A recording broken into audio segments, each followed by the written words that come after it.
नमस्कार, माझं नाव आरोही दत्तात्रय शिंदे. माझे बाबा एक ट्रक ड्रायव्हर आहेत.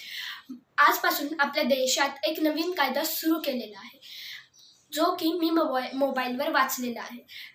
हा कायदा असा आहे की जर कुठल्याही ट्रक ड्रायव्हर काकांकडून कुठलाही अपघात झाला तर ट्रक ड्रायव्हर काकांना 10 वर्षे जेल आणि 5 लाख रुपये भरायचा दंड आहे. जर देव न करो माझ्या बाबांकडून हा अपघात झाला तर माझ्या कुटुंबाची जबाबदारी कोणावर असेल? आजी, आजोबा, मी, आई या सगळ्यांची जबाबदारी तर माझ्या बाबांवर असते. आणि जर माझे बाबाच जेलमध्ये गेले तर या कुटुंबाची जबाबदारी कोणावर असेल? पंतप्रधान मोदी सर आणि अमित शहा सर यांना विनंती आहे की या प्रश्नाचे उत्तर द्यावे. जर हा कायदा मागे घेता नाही आला तर सर्व ट्रक ड्रायव्हर काकांना विनंती आहे की 10 दिवस घरी बसा, आणि म्हणजे या सर्व लोकांना कळेल की कायदा काय असतो.